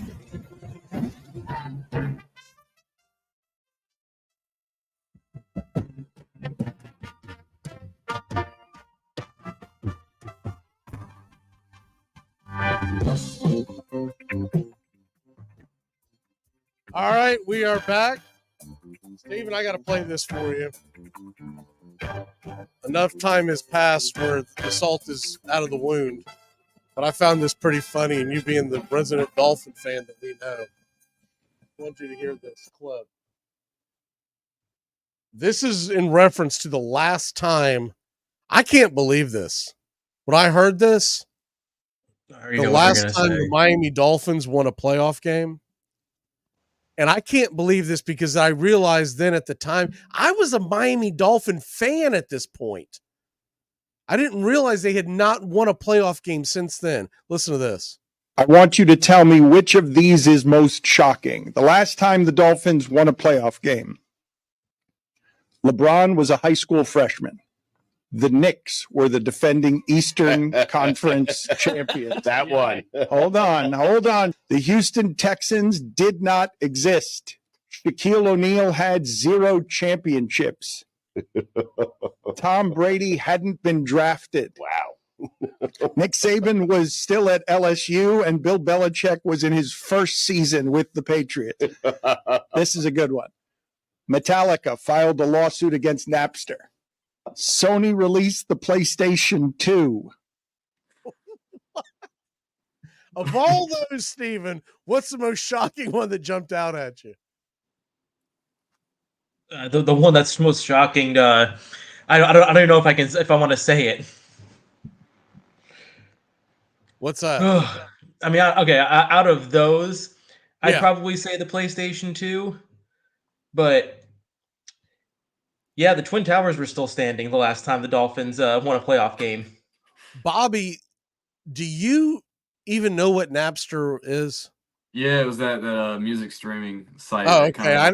I didn't think you would even know what it was. Yeah, I have a little bit of knowledge about it, yeah. The most shocking you one to even me alive? was Brady not even being drafted at that point. That's just insane to Yeah, think that about. was a wild one. Yeah. I think mine realistically though, if I really think about it, it's either the Napster one or it's the Knicks being the Eastern Conference champion. Because that was Latrell Sprewell. That's what that was. I mean, like hell, the thing was Shaq. I remember when he was in Miami winning like 4th. Yeah, he didn't mention it, but that was the Spurs' first NBA title. It was the same year. Jeez. Man. Wow. I did not realize the drought had been that long. For some reason, I thought they'd gotten one or two over the last 20 years. I knew they hadn't been to like the promised land, get into the AFC Championship game, that kind of thing. But I thought they'd stumbled around in the wild card or something, right? That's wild. The last win, I think, was Marino's last season because they got blown out. It was the game that they won to get that was the Jaguar into game. Jacksonville. Yeah. But right. They lost 63-7. Oh. The one that I'm thinking of, I believe it was a playoff year, but they must have lost the game. In my head, I remember being on the fence if I was even pulling for them. Let's see, what year was that? Wild card playoff. Oh, it was the following year in 2000. Was the Fiedler? Yeah, Jay Fiedler losing to the Colts. Mm-hmm. See, for some reason, I thought that was the second. I thought that was the divisional round. I thought they'd won a game to get to that point. Yeah. Wait a minute. Something's wrong on that.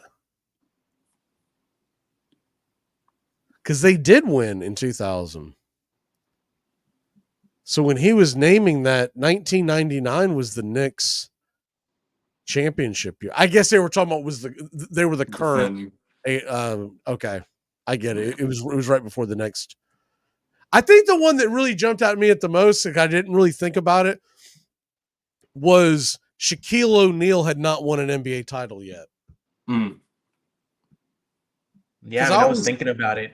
Like in 2006, I remember was when he won with the Heat, and that was what his like third or fourth title. It was his fourth, because he had three-peated with Kobe. Yeah. So they won 2000, 2001, 2002, and then I think he was with them maybe one more year, and then they fell apart, and then the Heat grabbed him. Poor Dolphins. I'll tell you something else that's wild about that. Just a couple of years later, Ricky Williams was the MVP of the league. Yeah. Not of some game. He was the MVP of the league. Talk about a wasted career. It was 7 years before Jason Taylor became the defensive player of the year. It was 5 seasons before Nick Saban was the coach of the Dolphins. We'll talk about that. Jeez.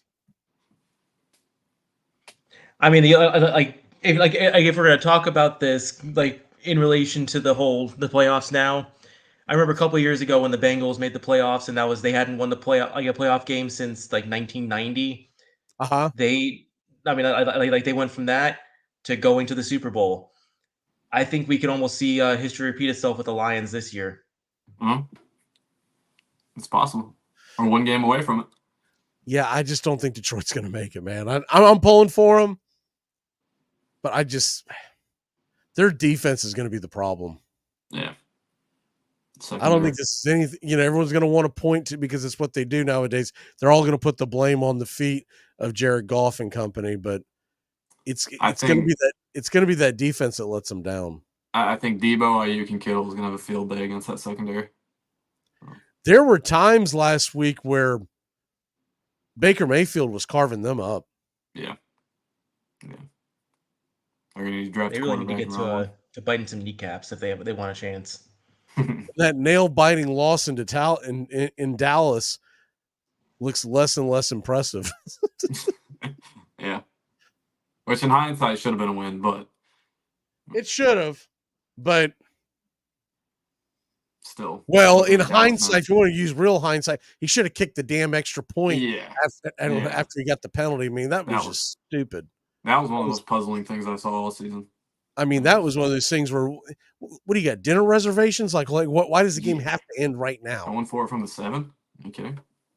Yeah, that was a disaster on his part. Yeah. Going for it the first time, he got the play, got called, whatever. After that, man, just kick the damn extra point. Didn't work out. And then they got bailed out by a call, so moved it back to like the 3 or something, or like 3.5 yard line because half the distance. And they still went for it again. They should have taken it as a sign. Just take the points. Exactly. Sometimes it is not in your favor.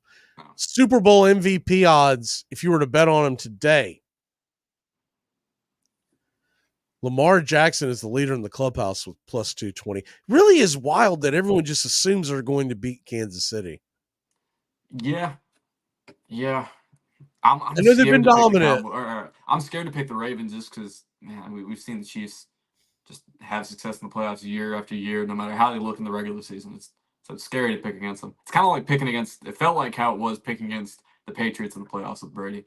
It's just you don't want to do it. I made the comparison earlier this week that I remember in the 90s when I would try to tell my friends, dude, don't bet against Jordan. Have you lost your mind? Because all the calls are going to go his way to begin with. Not True. to mention he's an extremely talented player and a hell of a drive to win. But he got all the calls. Yeah. Patrick Mahomes is going to get all the calls. If you think the NFL doesn't want Taylor Swift sitting up in the deck in the Super Bowl, you're nuts. I saw we're going to have on the to field be better. What's that? I saw something like With this their morning golden boy on the refereeing, the crew that they have assigned to this game. So no, like normally home teams win 55% of the time. The ref that's covering this game, home teams win 40% of the time under him. Right. He has I saw a thing where they were breaking it down, and he calls. Now look, it could just be random or whatever, but over the last 3 years he has called more penalties on the home team at a rate of, I think it was 58% of the time of the games that he's done. The crew chief, that's the one I would pay attention to more than anything. I think it might be random, right? But it's still discerning when you go, oh, I'm just going to put all in. Baltimore, just because a team is due doesn't mean they ever get there. Yeah, that's true. Look at the Bills. Look at the Utah Jazz. They were due all during the 90s. They never got there. Yeah. I really thought the Bills were winning last week. I thought I'm never going to pick them to get over the hump. I'm just not going to do it anymore. I would be the year they get past the Chiefs.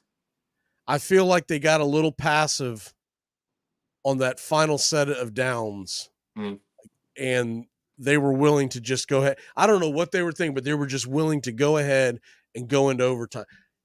By the way, if they tie that game up there and the wind doesn't push it, there's still like over a minute left in the game, and Patrick Mahomes has one of the best field goal kickers on the planet. Yeah, he did it in 13 seconds against them before. So I just felt like they did a terrible job clock management, the whole 9 yards. Yeah, I'm not too big on Sean McDermott. I never have been. Now, I think he's a good coach, but I think he makes some really bad decisions in game. Yeah, I want to see the results in the playoffs. I want to see them get over that hump, but they just haven't been. I got to give them credit. They could have cratered when they were 6-6 at one point this year. That's fair. Yeah, that is fair. And firing Ken Dorsey did wonders for them. So, but even with that being said, he's going to have to punch his ticket into the Super Bowl. I don't know if next year's do or die, but it feels like it. Yeah. They got to at least get to the AFC Championship game. Yeah, no doubt about that. And it's not like Miami's going anywhere, and the Jets are going to have Aaron Rodgers. Yeah. As long as Tua is a quarterback for Miami, I'm not super worried about them threatening the Bills, but Jets could be a problem. Sorry. If they can, if the Miami Dolphins can manage the schedule and get home games in the playoffs, they've got as good a chance of anybody to get to the Super Bowl next year. The problem is he's got to find a way to get wins during the regular season so that they do have the number 1 seed in the playoffs. Yeah. That's the biggest issue this year. What's that? It's not like the home game helped them this year. True. They were on the road. I thought you were still talking about Kansas Buffalo. City. What's that? I thought you were still talking about Buffalo. No.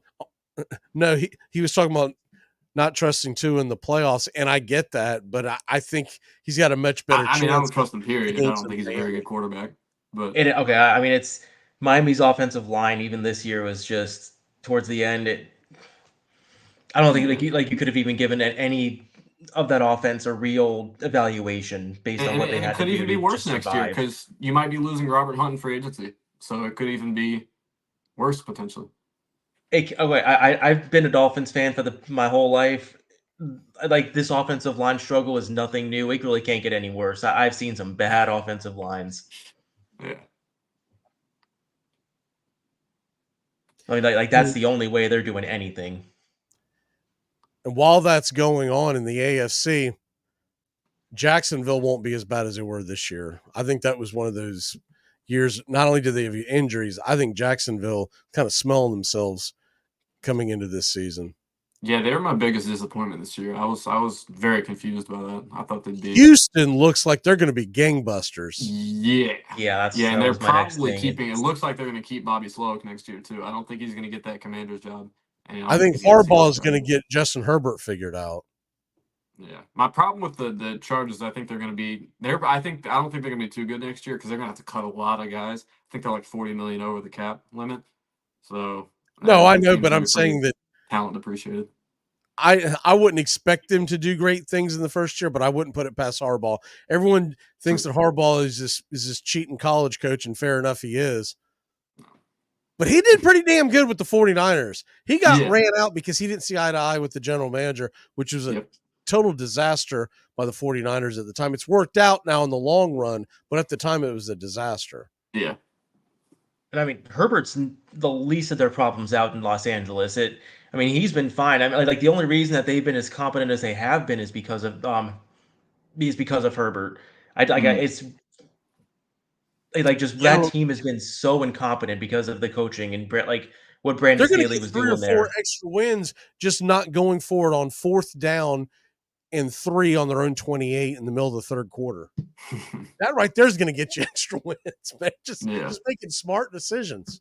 I think they'll be like a 7-10 team next year, just because I think Mike Williams is 100% gone. Khalil Mack's probably gone. They're gonna have to make another cut too. They're gonna be pretty lacking in talent because of the cuts they're gonna have to make. But they do I'm have the not top 5 pick. convinced that Denver's going to take a huge step, and I'm not convinced that Oakland or Vegas is going to be much better. So I hated what the Raiders did this offseason. I think 7-10 seems low for me. That's fair. That's fair. With how I don't think the Raiders are going to be any good, and I hated what they did this offseason. I don't mind Antonio Pierce as the head coach, but hiring Tom Telesco as a GM was just terrible. The smartest thing that they can do is trade Devontae Adams and literally rebuild. Yeah, yeah, they don't have much else. Maybe trade Max Crosby too, so you can get a first for him. So I think it's time to tear it down. Best option. Do whatever you can to get the future quarterback into your building. Yeah. And it's either this year or next year. So if you have to, trade him to a team for next year's or the 2025. Yeah, I would load up on picks next year because I don't think you're going to be able to move up and get a quarterback in this draft. I think it's going to go QB 1, 2, 3. So trade him to someone stupid like Carolina. Up. Carolina's stupid. Just trade him. Get their Justin Fields. You could have a defensive end, which will help you at 0 point next year when you're scoring 9 points a game. And we'll take your number 2 pick overall, and let's go. The NFC Championship game. Favorite prop bets on that, Steven? Let me get back to the numbers there. I definitely love like Brandon Ayuk to score a touchdown. Let me just get the number there. Like I don't care if Debo's back. Like he still has the best matchup on the field. They're going to get him the ball. He's overdue to have one of his blow up games. All right, he's sitting at plus 100 right now. I love the number there. I even love going plus 500 for 2 touchdowns. Another one I love is Sam Laporta. He's sitting at plus 160. We saw Tucker Kraft score a touchdown against them last week. And you know that Detroit's going to be throwing the ball heavily. What was the odds on that? I think like plus 165. I've seen it up to plus 200, depending on the book you're looking at.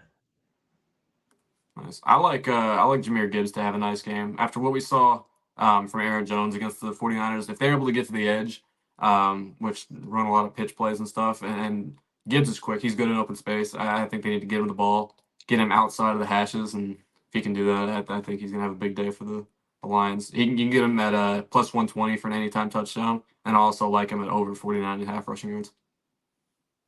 On the flip side there, I like the under on David Montgomery at 44.5. Yeah. It's like San Fran is very, very stout up the middle, and he is this is not the game script for him to have a big yardage game and have a lot of usage. How about mention this in the first hour? Christian McCaffrey, anytime touchdown score in the first half, minus 125. I like that one. And I like the Deebo Samuel plus 200 in the first half touchdown. But if you're wanting an anytime touchdown, the Lions have been susceptible in some of these games against the tight end.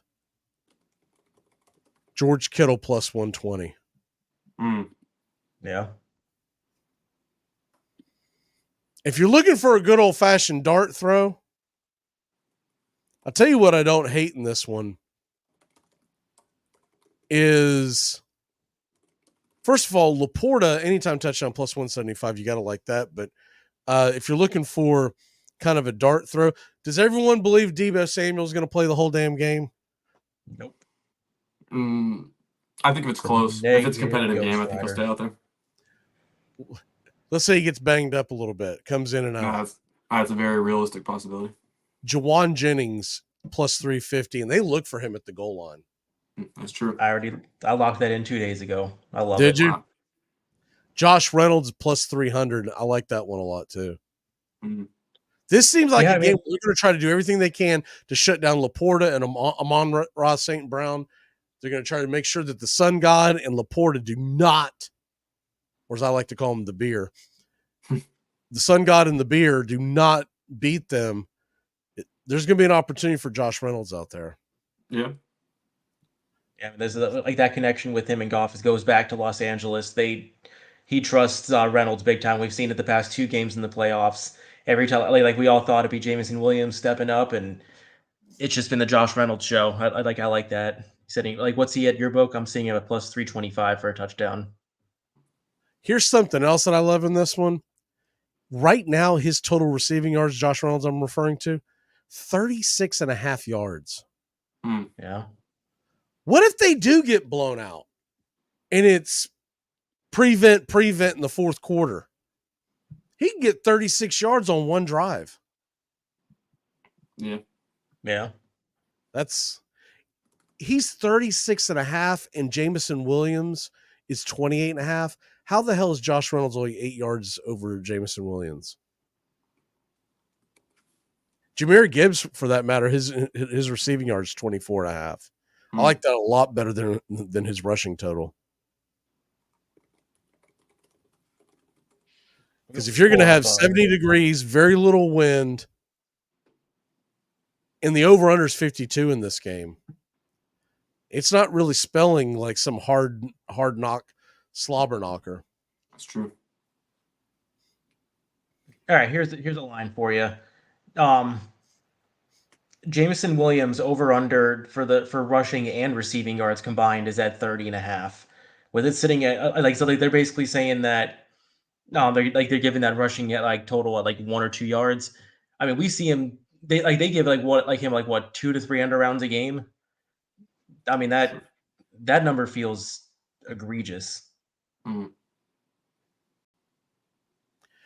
Here's another interesting one, and this is me playing on the odds that Detroit is down by a few scores in the fourth quarter. Taking Detroit plus 0.5 in the fourth quarter is minus 105. Meaning they just have to either play even with the 49ers in the fourth quarter or outscore them, and you're getting minus 105 on that. Because if San Francisco does put this game away, let's say they're up by 17 in the fourth, going into the fourth quarter or whatever, they're going to start pulling starters because the last thing they want is a major injury going into the Super Bowl. It's true. And if it is a tie game, I like the idea that Brock Purdy could start getting a little choky in the fourth quarter. That would make me very happy. Where are y'all leaning as far as the overall spread on this? San Fran minus 7, the over under 51.5.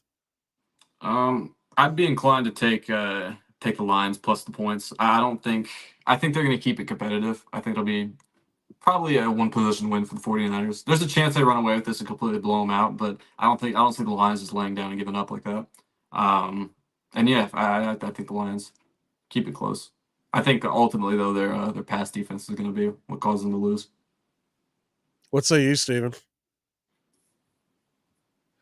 Yeah, I mean this one is a very like I'm stuck on the actual like against like the line itself. I'm leaning that the Lions are going to keep it close, but I think it could be one of those where San Fran could just pull like they could just make it to like 10 points with 4 minutes left in the game. Um, I'd be leaning towards taking the under right now at 50. Was it like 51 and a half? You said. Yeah. I forget the exact number, but this season, like not like when the over under is over like 50 or 51, it hits at like 30% of the time. And I like the under is just like it's been a massive kind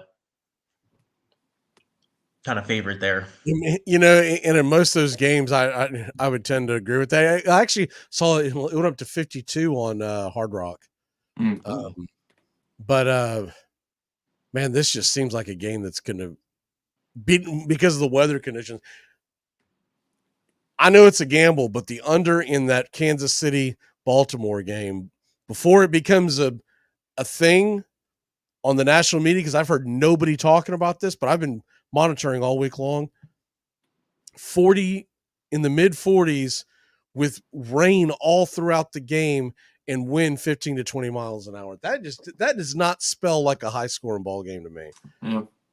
What I think I would prefer to do is take the over in the Detroit San Francisco game, the under in the Kansas City game, and tease them both. I like that. Because I'm kind of with you, Steven, that 51 and a half, man, you're right there on the cusp of what you're asking for essentially is 8 touchdowns to be scored. Yeah. And that's a heavy dose.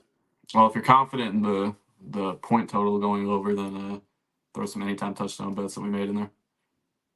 Well, one thing to keep in mind is you have a Jared Goff not in a dome, and that is where he has been at his best. I mean, by a significant margin the past 2 years.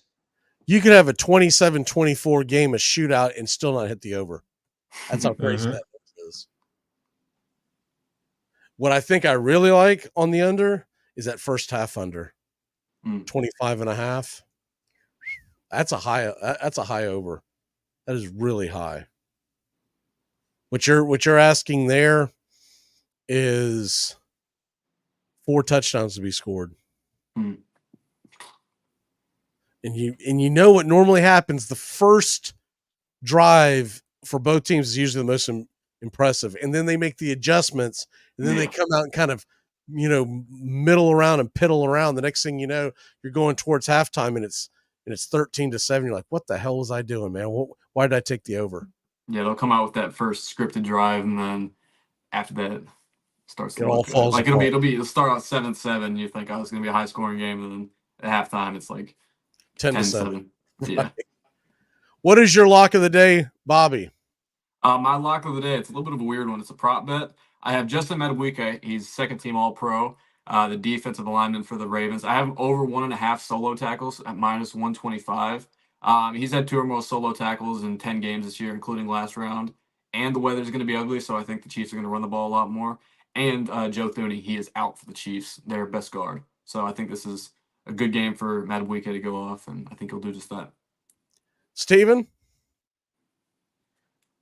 I've been going back and forth on this. I really wanted to take the over on the Mark Andrews receiving yards. No, actually, I'm going to take the over on it. I think it's still at 34 and a half. Mark Andrews over. Just get the official number. Mark Andrews over 35 and a half receiving yards. I think he comes back with a vengeance. I was leaning the other one. I was leaning towards. I'm showing 34 and a half. So we'll give you the benefit of the doubt on that number. I'll take it. The other one I was close on was the under on David Montgomery's rushing at 44 and a half. My lock of the day is going to, man, it's really hard for me to go against this. Give me Kansas City +4.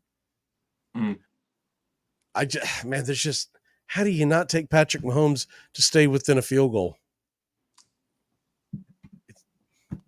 I will gladly be wrong, but I just, man, they're just Yeah, game I'm on the so scared to line. pick the Ravens. I really am. I have a gut feeling it's going to be a Chiefs 49ers Super Bowl, which is They kind could, of a no-brainer for me, they but- could be up 10 with 2-3 minutes left, and still Mahomes is going to find a way to get a touchdown, and they're going to be going for the onside kick at the end. Yep. I feel like why this I locked game it in at 2.5 earlier this week. This game feels like a 23-20 type of ball game. I'll take the 4 points. I'm really surprised that it has not gone the other direction. All right, guys, we'll see you next week, or not next week, but Super Bowl week. Mm-hmm. We'll be back 10 to noon. Great job, and good seeing y'all again. Good seeing you. Glad to be back. Yep. Good luck. What the hell's going on out here? Everybody grab it out there. Nobody tackle. Just grab it, everybody. Grab. Nobody tackle. Welcome to Goal to Go, your sports betting home.